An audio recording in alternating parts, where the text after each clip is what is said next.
बिस्मिल्लाहिर्रहमानिर्रहीम। अस्सलाम वालेकुम फोर्थ सेमेस्टर। कैसे हैं आप सब? उम्मीद है खैरियत से होंगे।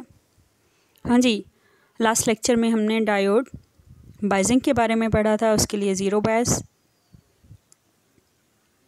फॉरवर्ड बायस, रिवर्स बायस और फिर मुख्तलिफ़ किस्म के रेक्टिफायर्स भी पढ़े थे।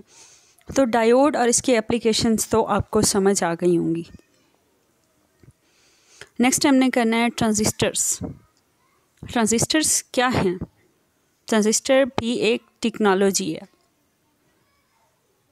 अगर आपने ट्रांजिस्टर टेक्नोलॉजी को कम्प्लीटली अंडरस्टैंड करना है तो इसी चैनल पे मौजूद एक और वीडियो है इंटीग्रेटेड सर्किट्स के नाम से, उसको शुरू में थोड़ा सा देख लें। उसमें सारा कुछ एक्सप्लेन कर दिया गया है। तो ट्रांजिस्टर जो है, बाईपोलर ट्रांजिस्टर्स जो हैं 1948 में इलेक्ट्रॉनिक्स में इजाद हुए हैं। अच्छा, ये हमने जनरेशन्स पढ़ी हैं। आप लोगों ने अगर कंप्यूटर पढ़ा है, फंडामेंटल्स ऑफ कंप्यूटर, तो उसमें कंप्यूटर की 4 जनरेशन्स थी। 5th जनरेशन जो कि आर्टिफिशियल इंटेलिजेंस है वो अभी तक वजूद में नहीं आई। तो 4 जनरेशन्स जो हैं कंप्यूटर की, उनमें फर्स्ट जनरेशन में वैक्यूम ट्यूब आ जाती है, जिसको एज ए स्विचिंग डिवाइस हम यूज़ करते थे। और एक वैक्यूम ट्यूब एक बड़े बल्ब के बराबर थी साइज़ में, तो और एक मुख्तलिफ़ किस्म की स्विचिंग के लिए एक सर्किट में हमें थाउजेंड्स ऑफ वैक्यूम ट्यूब्स चाहिए होती थी।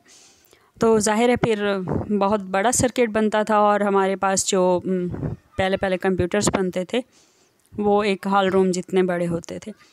फिर उसके बाद जो है वैक्यूम ट्यूब टेक्नोलॉजी जो है वो रिप्लेस की गई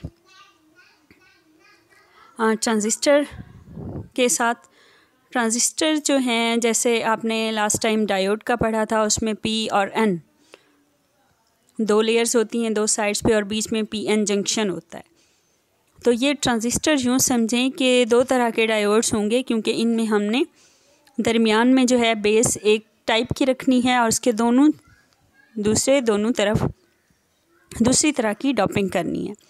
बाईपोलर ट्रांजिस्टर कंस्ट्रक्शन हम करते हैं, पीएनपी भी करते हैं और एनपीएन भी करते हैं। पीएनपी में हमारे पास बेस नेगेटिव होगी और एनपीएन में बेस पॉजिटिव होगी, यानी कि दरमियान में बेस होती है। तो फर्स्ट पी जो है पीएनपी में एमिटर होगा, सेकंड पी जो है वो कलेक्टर होगा, दरमियान में बेस एन होगी, नेगेटिव बेस होगी। और एनपीएन में हमारे पास बेस पॉजिटिव होगी, एक तरफ एन एमिटर होगा और दूसरी तरफ एन कलेक्टर होगा। एमिटर जो है हम कहते हैं कि इलेक्ट्रॉन्स को एमिट करता है। जब हम स्विचिंग के लिए हमें इलेक्ट्रॉन फ्लो चाहिए होता है ना, तो इलेक्ट्रॉन को एमिट करता है एमिटर, इसलिए इसकी डोपिंग ज़्यादा होती है। फिर हमारे पास बीच में बेस आ जाती है, जिसको हम फॉरवर्ड बायस्ड करते हैं। एमिटर बेस जंक्शन हमेशा फॉरवर्ड बायस्ड होता है और कलेक्टर बेस जंक्शन जो है वो हमेशा रिवर्स बायस्ड होता है। तो एमिटर से बेस की जो है वो रेजिस्टेंस बहुत कम होती है, इसीलिए कलेक्टर करंट हमारे पास हाई होता है। चेक करें कि देखें 2 डायोड एनालॉगी कि किस तरह से 2 डायोड्स को हमने जोड़ा हुआ है एक ट्रांजिस्टर बनाने के लिए।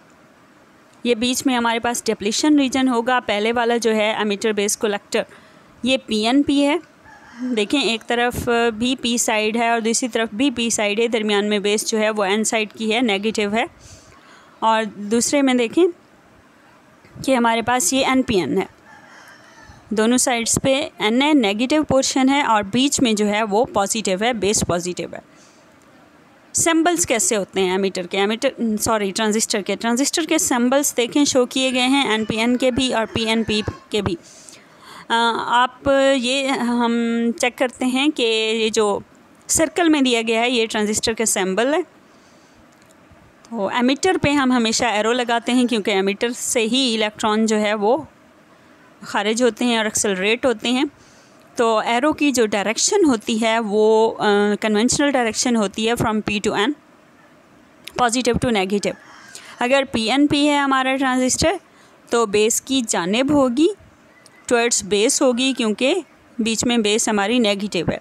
और अगर एनपीएन ट्रांजिस्टर है तो आउट ऑफ द बेस जा रहा होगा हमारे एमिटर का एरो हेड जो है क्योंकि ये फिर बेस हमारी पॉजिटिव होगी और एमिटर इस सूरत में नेगेटिव होगा।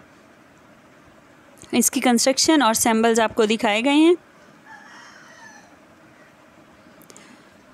अच्छा, 3 पॉसिबल वेज होते हैं हमारे पास एक बाईपोलर ट्रांजिस्टर को किसी भी इलेक्ट्रॉनिक सर्किट के अंदर कनेक्ट करने के।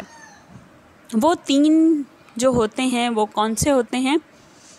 कॉमन बेस कॉन्फ़िगरेशन नंबर 1 है। इसमें वोल्टेज गेन तो होता है लेकिन करंट गेन नहीं होता। फिर है कॉमन एमिटर, यानी कि हम कॉमन किस लिए कह रहे हैं कि आउटपुट टर्मिनल के लिए भी वो हम एमिटर, यानी कि एमिटर है, बेस है या कलेक्टर है, वो आउटपुट के लिए भी कॉमन होगा और इनपुट के लिए भी कॉमन होगा, यानी कि उसको हम बीच में ग्राउंड कर दिया करते हैं। तो कॉमन बेस कॉन्फ़िगरेशन में वोल्टेज गेन होगा लेकिन करंट गेन नहीं होगा। कॉमन एमिटर कॉन्फ़िगरेशन में करंट गेन भी होगा और वोल्टेज गेन भी होगा। मोस्टली हम अपने सर्किट्स में जब अप्लाई करते हैं ट्रांजिस्टर्स की स्विचिंग को, तो हम कॉमन एमिटर कॉन्फ़िगरेशन में ही अप्लाई करते हैं, क्योंकि इसमें हमें करंट गेन भी मिलता है और वोल्टेज गेन भी मिलता है। नंबर 3 है हमारे पास कॉमन कलेक्टर कॉन्फ़िगरेशन, जब हमें करंट गेन चाहिए होता है लेकिन वोल्टेज गेन नहीं चाहिए होता, तब हम इस तरह की कॉन्फ़िगरेशन में इसको सेट करते हैं।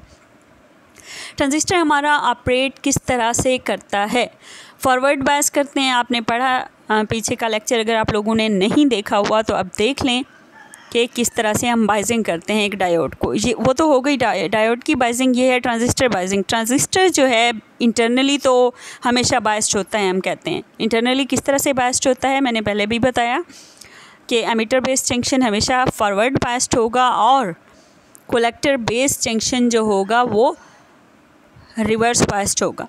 तो जो है इलेक्ट्रॉन्स होंगे एमिटर से बेस की तरफ अट्रैक्ट होंगे, क्योंकि बेस की जो है डोपिंग डेंसिटी कम होगी और बेस जो है वो ज़ाहिर है फॉरवर्ड बायस्ड है एमिटर बेस जंक्शन, तो बेस की तरफ ऑटोमेटिकली इलेक्ट्रॉन्स जाएंगे।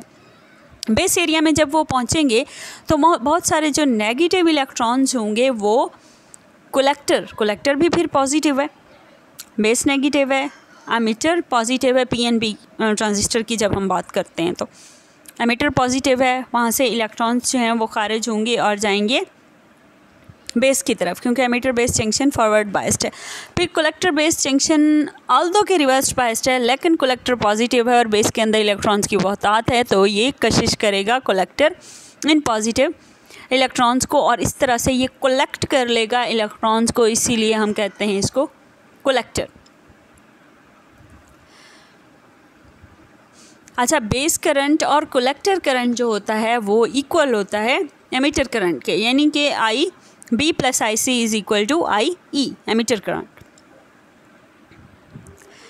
और फिर हम देखते हैं कि अल्फ़ा गेन हमेशा हमारे पास कलेक्टर करंट का एमिटर करंट से डिवाइड करते हैं, यानी कि alpha is equal to I C over I E, और ये हमेशा लेस दैन 1 होगा। बीटा गेन जिसको हम बीटा से शो करते हैं वो collector current divided by base current, यानी कि आई सी बाई आई बी, और हमेशा जो है एक हाई नंबर होता है क्योंकि बेस करंट बहुत लो होता है। तो इस तरह से एक स्मॉल बेस करंट होगा, यहाँ पे कलेक्टर करंट बहुत ज़्यादा होगा और उससे भी ज़्यादा हमारे पास एमिटर करंट होगा। ये होगी हमारी ट्रांजिस्टर की ऑपरेशन। अच्छा, 0.6 वोल्ट्स जो होता है एमिटर जंक्शन में हमारे पास होता है जब फॉरवर्ड बायस्ड हो सिलिकॉन के लिए, और 0.3 वोल्ट्स जो होता है जर्मेनियम के लिए होता है। बाईपोलर ट्रांजिस्टर में 3 लेयर्स होती हैं, तीनों लेयर्स डॉप्ड होती हैं। 2 लेयर्स तो एक तरह की डॉपिंग यानी कि एक्सट्रिंसिक सेमीकंडक्टर मटेरियल की होती हैं, यानी कि पीएनपी में या एनपीएन में। हर लेयर जो होती है वो ट्रांजिस्टर की स्पेसिफिक नेम और उस लेयर को एक वायर के कनेक्ट के साथ सर्किट के साथ जोड़ा जाता है। इनकी स्कीमेटिक सिंबल्स जो हैं आपको शो कराई गई हैं। देखें, पीएनपी के अंदर एमिटर का एरिया भी सबसे कम है, बेस फिर हमारी एन टाइप है और पी कलेक्टर है हमारे पास, एमिटर बेस कलेक्टर।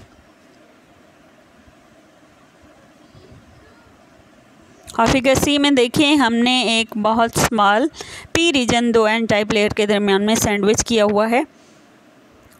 ये पी रीजन बेस का काम देता है और हमारे पास एनपीएन ट्रांजिस्टर बनता है। अच्छा, जंक्शन ट्रांजिस्टर्स क्या होते हैं?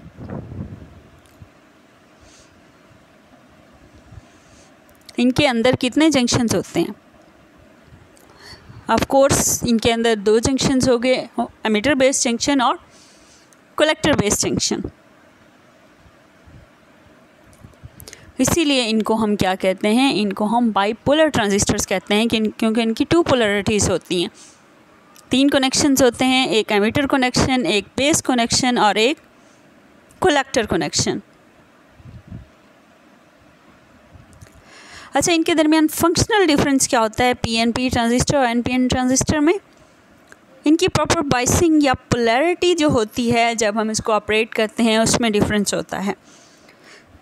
किसी भी किस्म की स्टेट ऑफ ऑपरेशन के लिए करंट की डायरेक्शंस क्या होंगी और वोल्टेज की पोलैरिटीज़ क्या होंगी, ये दोनों में हमेशा एग्जैक्टली अपोजिट होती हैं। अच्छा, ये इनकी एप्लीकेशंस क्या हो सकती हैं? बाइपोलर ट्रांजिस्टर जो है वर्किंग इनकी क्या हो सकती है, किस तरह से ये करंट कंट्रोल रेगुलेटर्स में काम करते हैं, यानी कि ट्रांजिस्टर्स जो होते हैं करंट की जो वैल्यू होती है उसको कंट्रोल करते हैं और उसको रिस्ट्रिक्ट करते हैं एक स्मॉलर करंट तक। और इसका जो कंट्रोल्ड करंट है अगर कलेक्टर से एमिटर तक, यूँ समझें कि अगर हम कहें कि कलेक्टर टू एमिटर बहे या एमिटर टू कलेक्टर, डिपेंड करता है ना कि पीएनपी ट्रांजिस्टर यूज़ कर रहे हैं हम या एनपीएन ट्रांजिस्टर यूज़ कर रहे हैं, तो वो स्मॉल करंट जो कंट्रोल करता है मेन करंट को, वो बेस टू एमिटर जाता है या फिर एमिटर टू बेस जाता है, डिपेंडिंग ऑन एनपीएन और पीएनपी ट्रांजिस्टर।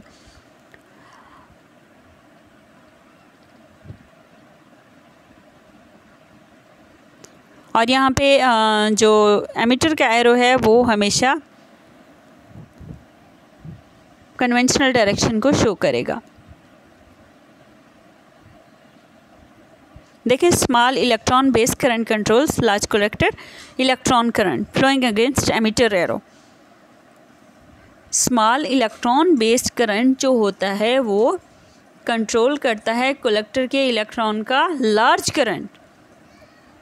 कैसे? कि वो फ्लो करता है एमिटर एरो की अपोजिट डायरेक्शन में। एमिटर एरो का ये मतलब नहीं है कि करंट इस सिम्त में बहेगा, करंट इसकी अपोजिट डायरेक्शन में बहेगा। एमिटर एरो सिर्फ ये बताता है हमें कि ये पीएनपी ट्रांजिस्टर है या एनपीएन ट्रांजिस्टर है, यानी कि इसकी बेस पॉजिटिव है या नेगेटिव है। जबकि आप ये ना समझें कि करंट इस सिम्त में बहेगा इसलिए एमिटर की एरो इस तरफ है, बल्कि करंट उसकी अपोजिट डायरेक्शन में ही बहेगा।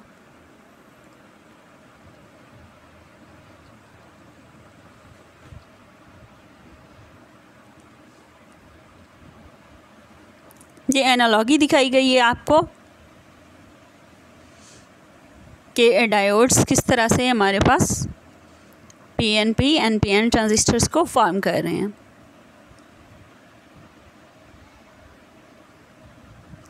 चलिए, मेरा ख्याल है आज के लिए इतना काफ़ी है। नेक्स्ट में हम जंक्शन ट्रांजिस्टर्स की बाइसिंग के बारे में पढ़ेंगे इंशाल्लाह। तो वीडियो को लाइक ज़रूर कर दें और चैनल को भी सब्सक्राइब कर दें। अल्लाह हाफ़िज़।